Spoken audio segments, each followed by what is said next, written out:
कितना खर्चा हुआ? कह रहे जी खर्चा तो उसमें 77 लाख ही हुआ है, ज्यादा नहीं हुआ, पर ना जी उसमें एडवर्टीजमेंट के 24 करोड़ रुपए लग गए। मतलब एक योजना जो धरातल पे आई नहीं, जिसका आपने इतना गुणगान कर दिया, 24 करोड़ रुपए खर्च दिए कि दवाई बनाएंगे, पसारे देंगे, पड़ोसी राज्यों को देंगे, पराली खत्म हो जाएगी, हुआ कुछ नहीं। और ये 25 करोड़ रुपए भी जोड़ लीजिए खाते में। फिर मैंने पूछा एयर पोल्यूशन में और क्या किया? कह रहे जी स्मोक टावर लगवाए। मैं कहा कितने? कह रहे एक। अच्छा भैया एक लगा, कहां लगा? कह रहे वो कनाट प्लेस में लगा था। मैं कहा कितना खर्चा हुआ? कह रहे जी खर्चा उसमें 22 करोड़ रुपए हुआ। ठीक है, अरे सुनिए ना, हम भी तो कुछ बोल रहे हैं। तो 22 करोड़ रुपए हुआ। मैं कहा एडवर्टीजमेंट में, क्योंकि हर एक में बंधा हुआ है ना एडवर्टीजमेंट, तो गैलर के जैसे चल रहा है यहाँ। कह रहे जी 6 करोड़ रुपए। तो मैं कहा जी चल रहा है, वो काम कर रहा है? नहीं नहीं, वो तो 1 साल में ही बंद हो गया था। तो यानी कि 22 जमा 6 ये 28 करोड़ भी जोड़ लीजिए, जो कि आपकी सरकार ने केवल वेस्टेज ऑफ मनी की दिल्ली की जनता का पैसा बर्बाद किया। फिर मैंने पूछा कि और क्या काम हुआ? कह रही जी ऑड इवन भी किया था, बहुत बढ़िया योजना थी। मैं कहा उस पर खर्चा क्या हुआ? खर्चा कुछ नहीं हुआ जी। मैं कहा अरे वाह, एक काम तो निकला जिस पे खर्चा हुआ ही नहीं। मैं कहा खर्चा नहीं हुआ, ये अच्छा किया। तो ऑड इवन में फिर क्या हुआ? कह जी थोड़ा एडवर्टीजमेंट पे हुआ था। मैं कितना हुआ? कह रहे जी एडवर्टीजमेंट में 19-20 में तो हुआ 11 करोड़, 20-21 में हुआ 16 करोड़ और 21-22 में हुआ 26 करोड़। वो योजना जो ऑड इवन गाड़ियां, किस बात का खर्चा भाई? आपने एक संदेश देना था कि जी आप ऑड इवन, जिसका रिजल्ट कुछ नहीं निकला, जिसका फायदा कुछ नहीं हुआ, परंतु उस पे आपने जोड़ना। आतिशी जी जरा मेरा, आप तो समझ ही रही हैं। तो ये सारा खर्चा जो पिछली सरकार ने केवल एडवर्टीजमेंट पे खर्च किया, कमाल ही है, कमाल। और बताती हूं, बात यहीं खत्म हो जाती तो और बात थी, पर आगे देखिए वो समय आया जब कोविड का समय था, दुनिया मर रही थी, दिल्ली रो रही थी। हेल्थ सेक्टर में इन्होंने क्या किया? कोविड अवेयरनेस के प्रोग्राम किए। 19-20 में 13 करोड़, 20-21 में 80 करोड़, 21-22 में 84 करोड़। एक बेड नहीं दिया गया इनसे, एक सुविधा नहीं दी गई इनसे, दिल्ली वालों के लिए कोई काम नहीं किया गया इनसे, पर एडवर्टीजमेंट पे करोड़ों रुपए खर्च दिए। ये है आपदा की सरकार। उसके बाद सुनिए, अरे संजीव जी सुन लीजिए, हमने आपके लिए सुना भी और आपके लिए शेर भी लिखा, सुन लीजिए। डेंगू अवेयरनेस, अब डेंगू की अवेयरनेस काम एमसीडी का, पर अवेयरनेस कैंपेन यहां चल रहा था। 19-20 में 20 करोड़, 20-21 में 16 करोड़, 21-22 में 33 करोड़। ये डेंगू की एडवर्टीजमेंट का खर्चा है, जिसमें आपने काम कुछ भी नहीं किया, सिर्फ एडवर्टीजमेंट का खर्चा है। और सुनिए, करने वाला जो काम था, दिल्ली में कोविड से जो लोग मरे, जो आर्थिक सहायता उनको दी जानी चाहिए थी, कितने लोगों को दी? मात्र 97 लोगों को, 97 ओनली। क्या दिल्ली में, मैं आपसे पूछना चाहती हूं, कोविड से केवल 97 लोग मरे थे जिनको आपने मदद दी? उनको आपने 97 लोगों को जो मुआवजा दिया, उसके ऊपर भी आपने एडवर्टीजमेंट का खर्चा किया 17 करोड़ रुपए।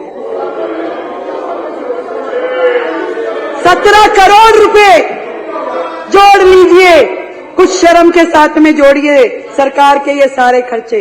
एजुकेशन के बहुत सारे हेड तो आशीष जी ने बता दिए, फिर भी छोटे छोटे मैं बोलती हूं, जो योजनाएं आपकी थी, बिजनेस ब्लास्टर में खर्चा किया 54 करोड़ और उस पे एडवर्टीजमेंट की 90 करोड़।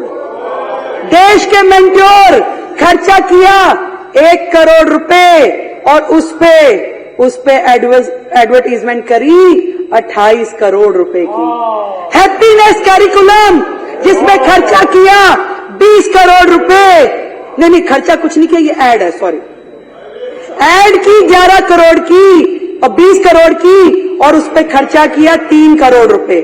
देशभक्ति कैरिकुलम देशभक्ति करिकुलम, 11 करोड़ की एडवर्टीजमेंट, खर्चा कुछ नहीं। क्यों? क्योंकि ये तो खाली सेशन थे, पीरियड्स, क्लास के जो होते हैं ना, पहला पीरियड, दूसरा पीरियड, तीसरा पीरियड, और वो पीरियड्स एक दिन में, एक क्लास में, आप सब भी स्कूल गए हो, ये भी गए हैं, एक दिन में ये पढ़े लिखे लोगों की सरकार 3 एक्स्ट्रा करिकुलर एक्टिविटी, एक हैप्पीनेस, एक बिजनेस क्लस्टर, एक देशभक्ति। अरे भैया 7 पीरियड्स में से 3 आपने दे दिए, बंदा पढ़ेगा कब? बच्चा पढ़ेगा कब?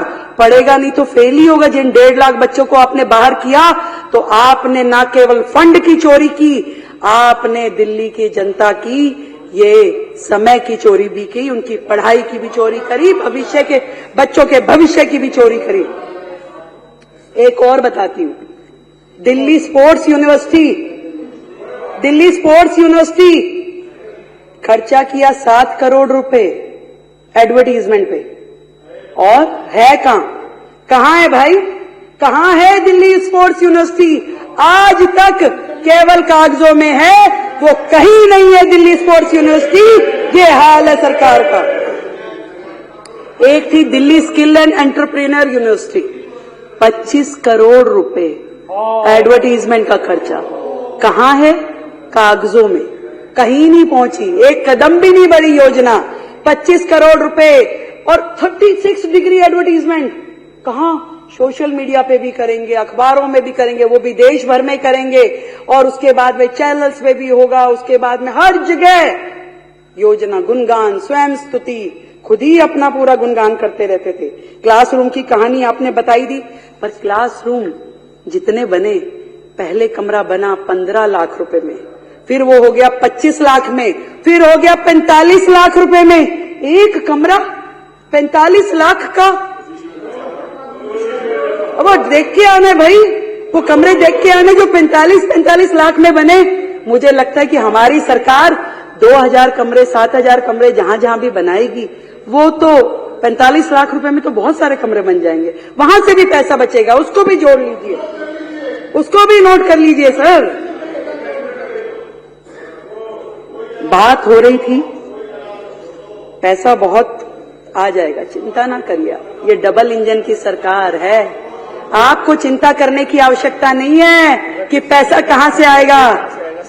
पर आपने, आपकी सरकार ने जो दिल्ली की जनता से चोरी की, उनके पैसे की चोरी करी, उनके समय की चोरी करी। मुख्यमंत्री था ही नहीं दिल्ली में, मुख्यमंत्री तो बाकी राज्यों में घूमता था, यहां का पैसा बाहर लेके जाता था। तो दिल्ली की समय की चोरी। मैडम कह रही थी मुख्यमंत्री जी कहां हैं, जवाब दो, जवाब दो। अरे भाई काम भी है, मेरे पास 10 मंत्रालय हैं, आपके मुख्यमंत्री के पास तो एक भी नहीं था, उसको काम ही किया था, उसके पास तो काम ही किया था। मेरे पास 10 मंत्रालय है, मुझे जाना होता है, मुझे काम करना होता है। मैं आपके प्रश्न के जवाब मेरे मंत्री दे रहे हैं, लिखित में आ रहे हैं। आपको जवाब चाहिए कि मुख्यमंत्री चाहिए? और सुनिए, और चोरी की इंतहा ये हुई कि इन्होंने तो दिल्ली की जनता का सुख चैन छीना। गड्ढे में, सीवर में, गंदे पानी के साथ जो दिल्ली की जनता को रहना पड़ा, वो आपने चोरी किया। चोरी यहां भी खत्म हो जाती तो और बात थी। आपने तो सीएमओ दिल्ली का हैंडल चोरी करके ले गए, सीएमओ दिल्ली के 3 हैंडल चोरी करके ले गए। अरे हमें कंप्लेंट करनी पड़ी, 1 महीना संघर्ष करके उन हैंडल्स को वापस लेके आए। अरे ऐसी भी क्या आदत लग गई चोरी की भाई, ऐसी भी क्या आदत लग गई चोरी की।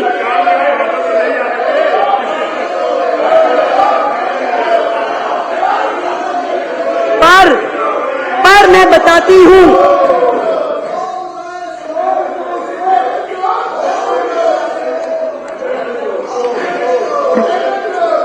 चलिए कोई नहीं, होता है। देखिए,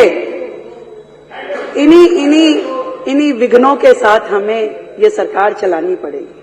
आप समझिए कि जब तक ये लोग ये नहीं समझ जाते कि जनता ने इन्हें एक और मौका दिया है यहां बैठने के लिए, और नहीं तो अगली बार हर्ष वो होगा जो आपके साथी यहां पे नहीं है। कहीं ऐसा ना हो अगली बार आप भी नजर ना आए। इसलिए जनता के प्रति आपकी जो जवाबदेही है उसको याद रखिए। इतना मैं कहना चाहती हूं। इस बार बजट की इस चर्चा में जो मुझे अच्छे सुझाव लगे साथियों के, वो मैं जरूर इसमें जोड़ना चाहूंगी कि यमुना पार विकास बोर्ड जो भाई अभय जी ने और बाकी साथियों ने कहा, उसको हम अपने इस बजट में था पहले, पर वो रिवाइव करके उसको कामगार करेंगे, उसको चालू करेंगे। दूसरा, दिल्ली की सभी मंडियां हमारे भाई राजकुमार जी ने और बाकी साथियों ने मुझे कहा था, वो पॉइंट हमसे कहीं लिखने में रह गया।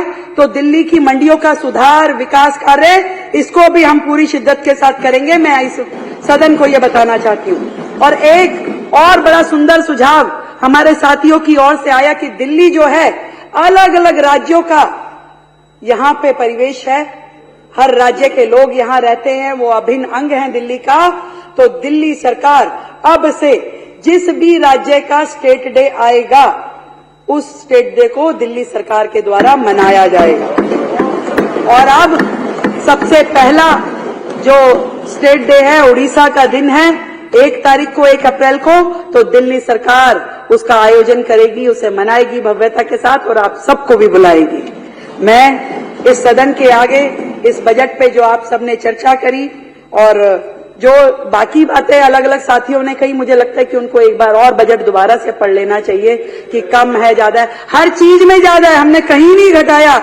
1 लाख करोड़ का बजट है भाई, तो उसको हमने हर हेड में दिया है, खूब दिया है, और भी देंगे, जितना चाहिए उतना देंगे। आप भी अपने क्षेत्र में काम करने जाइए, आपको फंड की कमी नहीं होने देंगे, ये मेरा आपसे वादा है।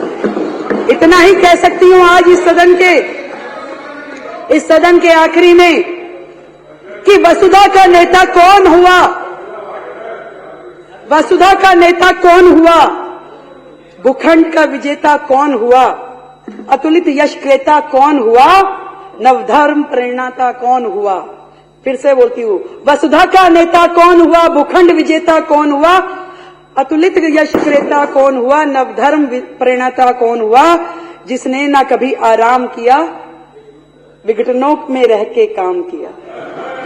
तो काम करेंगे, हमें पता है कि विघटनकारी शक्तियां हमारे साथ साथ पीछे पीछे चलती रहेंगी, फिर लाएंगी पोस्टर, 2,500 कब दोगे, देंगे देंगे, पक्का देंगे, हमारा वादा है दिल्ली की जनता से देंगे। पर हमें ये मालूम है कि आपकी तरह हम योजनाएं शुरू करके बंद करने वाले नहीं है। ये हर महीने की देनदारी है, इसको पूरे योजनाबद्ध तरीके से देंगे ताकि किसी बहन के साथ अन्याय ना हो, पूरी तरीके से देंगे। आपकी तरह योजनाएं चालू करके बंद करने वाले हम नहीं हैं। हेड में पैसे रख करके जीरो खर्चा करने वाले हम नहीं हैं। हम दिल्ली की जनता के साथ न्याय करेंगे और उनके लिए सारे काम करेंगे। आप तो बस केवल देखते जाइए और मिल करके यदि कर सके तो साथ में चलिए और साथ में चल के दिल्ली की जनता के साथ में हम लोग आगे बढ़े। मैं इस बजट को आगे ले जाते हुए जो अध्यक्ष जी इस बजट के सारी चीजें मुझे लगता है कि मैंने पूरी कर ली है। जो सुझाव मेरे पास आए थे इसमें कोई मुझसे छूटा नहीं है और छूट भी जाएगा मान लीजिए, तो आप चिंता ना करें। ये सरकार आपके विचार के साथ में खुली है, आपके सुझाव आएंगे और अच्छे सुझावों के साथ में दिल्ली को आगे बढ़ाने का काम हमारी सरकार करेगी। भारत माता की